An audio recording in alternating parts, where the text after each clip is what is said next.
ஓம் விநாயகா போற்றி. வணக்கம் நண்பர்களே.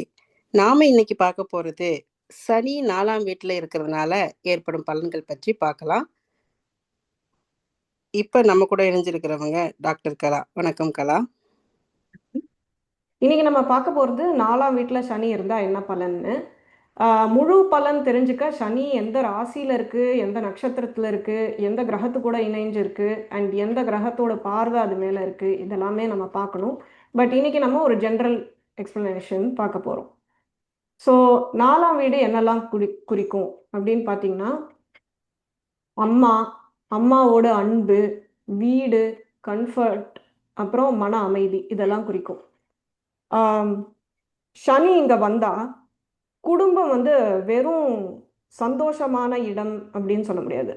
அது பொறுப்புகளோட இடம், சுமைகளோட இடம், பல தலைமுறைகளா ஆஹ், சந்திச்ச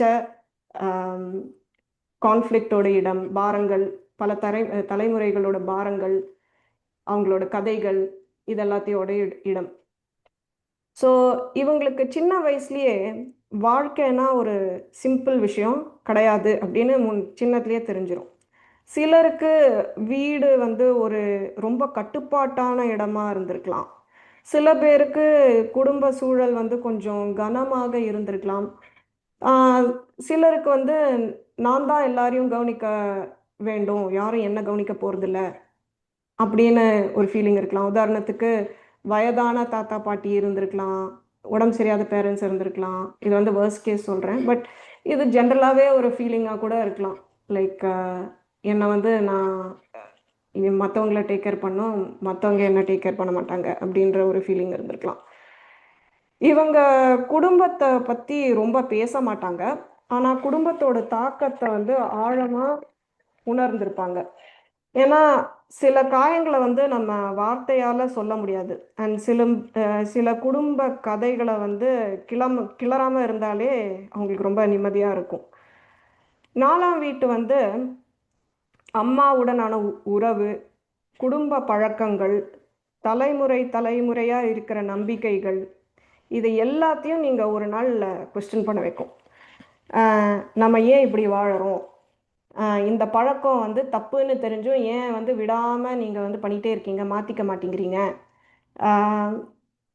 இந்த பயம் யார் கிரியேட் பண்ணது, இந்த மாதிரி கேள்விகள்லாம் வரும். லைக் சில பேர் அந்த ஊரை விட்டு வெளியில் போகக்கூடாது, வேற எங்கேயும் போய் படிக்கக்கூடாது, இந்த மாதிரி பயம் இருக்கலாம். சில பேருக்கு யாருமே ஊரை விட்டு கிளம்பியிருக்கவே மாட்டாங்களா இருந்திருக்கலாம். வெளிநாட்டு போகிறதுக்கு சில பேருக்கு பயம் இருந்திருக்கலாம். சில பேர் மூட நம்பிக்கைன்னு தெரிஞ்சும் ஏதாவது ஒரு ஒரு விஷயத்த கட்டுப்பிடிச்சிட்டு இது பண்ணக்கூடாதுன்ட்டு எல்லாம் பாஸ் ஆன் பண்ணிகிட்டே இருந்திருக்கலாம். அவங்க குழந்தைங்களுக்கு, பேரங்களுக்கு கொஸ்டினே பண்ணாமல் அந்த மாதிரி போயிட்டே இருந்திருக்கலாம். இதெல்லாம் நீங்கள் கொஸ்டின் கேட்பீங்க, அதனால நிறைய சண்டைகள் வந்திருக்கலாம், கான்ஃப்ளிக்ட் வந்திருக்கலாம். உங்களுக்கான பாடம் என்ன அப்படின்னா, எல்லாரையும் ஒரு தலைமுறையில் நீங்கள் மாற்ற முடியாது. சில மாற்றங்கள் பல தலைமுறைகள் எடுக்கும். பட் நீங்கள் விதைக்கிற விதை மாற்றத்தை நீங்கள் அனுபவிக்கலனாலும் பரவாயில்ல, உங்கள் தலைமுறை, அந்த உங்கள் குழந்தைகள் அதை அனுபவிப்பாங்க. அதே மாதிரி இன்னைக்கு நீங்கள் அனுபவிக்கிற சில நல்ல மாற்றங்கள் உங்களுக்கு முன்னாடி யாரோ ஒருத்தர் செய்த முயற்சியாக இருக்கலாம். ஸோ முக்கியமாக இவங்க வளர்ந்ததுக்கு அப்புறமா தான் தனக்கு பிடித்த மாதிரி ஒரு வீட்டையும் பாதுகாப்பான ஒரு சூழலையும் உருவாக்க ஆரம்பிப்பாங்க. அண்ட் ஆக்சுவலாக இவங்களுக்கு பெரியவங்களான அப்புறமா தான் ஒரு நிம்மதி இருக்குது அப்படின்ற மாதிரி ஃபீல் பண்ணுவாங்க. சின்ன வயசில் கொஞ்சம் அந்த ஃப்ரீடம் இருக்காமல் இருந்திருக்கலாம். ஸோ உங்கள் திறமையை கொஞ்சம் நம்ப ஆரம்பிப்பீங்க வயசாக ஆக. சின்ன வயசில் உருவான மன உறுதியை நீங்கள் வயசாக ஆக அதை யூஸ் பண்ண ஆரம்பிப்பீங்க. ஸோ இப்போ பார்வைகள், சனிக்கு 3 பார்வை இருக்கு. 3ஆம் பார்வை, 7ஆம் பார்வை அண்ட் 10ஆம் பார்வை. சாரி, இங்க தப்பா 2ஆம் வீடுன்னு போட்டுருச்சு. அது லக்னத்தை பார்க்குது சனி. ஸோ ஃபர்ஸ்ட் நம்ம 6ஆம் வீடை பத்தி பேசலாம். இது 3ஆம் பார்வை. 6ஆம் வீடு என்னெல்லாம் குறிக்கும் அப்படின்னு பார்த்தீங்கன்னா, தடைகள், கடன்கள், ஹெல்த்து, கடமை, டெய்லி ருட்டீன், ஸோ இங்கே சனி வந்து ஒரு கட்டுப்பாடு, பொறுமை அண்ட் டிசிப்ளின் வந்து கொண்டு வந்துருவார். ஸோ பிரச்சனைகள்லேருந்து ஓடி போக மாட்டாங்க. பிரச்சனைகளை நேருக்கு நேர் சந்திப்பாங்க.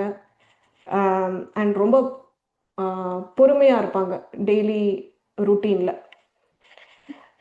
நெக்ஸ்ட்டு 10ஆம் வீடு. 10ஆம் வீடு என்னெல்லாம் குறிக்கும்? Career, public life. ஸோ இங்கே சக்ஸஸ் வந்து சீக்கிரம் வராது. உங்களுக்கு தெரிஞ்ச மாதிரி சனி வந்து ரொம்ப ஸ்லோ பிளானட். ஸ்லோவாக தான் ரிசல்ட்ஸ் கிடைக்கும்.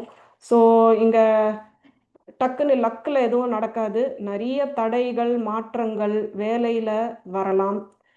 ஆனால் லாங் டேர்மில் ஒரு நிலையான முன்னேற்றம் பார்க்கலாம். Slow but steady. அண்ட் கடைசியாக வந்து இவர் வந்து லக்னத்தை பார்க்குறார். லக்னம்னா என்ன? உங்களோட சுய அடையாளம். ஸோ நான் யார் அப்படின்ற கொஸ்டின்ஸ் உங்களுக்கு அடிக்கடி வரலாம். நிறைய சுய ஆய்வு, உங்களை சீரியஸ் உங்களை ரொம்ப சீரியஸாக, நிறைய விஷயத்தில் சீரியஸாக மெச்சூராக இருக்க வைக்கும். உங்களுக்கு அந்த நேச்சர் இல்லைன்னா கூட உங்கள் சுய உறுதியை ஸ்லோவாக பில்ட் பண்ணும். ஃபஸ்ட்டு ரொம்ப நீங்கள் உங்களையே டவுட் பண்ணி என்னால் முடியாது முடியாது முடியாதுன்னு இருந்திருப்பீங்க சின்னத்தில். அது ஸ்லோவாக பில்ட் பண்ணி உங்களால் முடியும் அப்படின்னு காமிக்கும் டெஃபினட்டாக.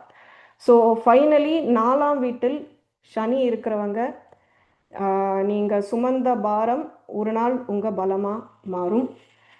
ஒரு விஷயம் சொல்ல மறந்து போயிட்டேன். 4ஆம் வீடு வந்து வீடும் குறிக்கும், வெஹிக்கிள்ஸ் வாகனங்களையும் குறிக்கும். ஸோ இது வாங்கிறது ஒரு ஒரு லெவலுக்கு வந்து ஃபவுண்டேஷனை செட் பண்ணுறதுக்கு, வீடு, வாசல், காரு எல்லாம் செட் பண்ணுறதுக்கு வந்து மற்றவங்கள விட டெஃபினட்டாக இதில் டிலே இருக்கும். ஸோ இதுதான் ஜென்ரல் எக்ஸ்பிளனேஷன் 4ஆம் வீட்டுக்கு. நன்றி. நன்றி கலா.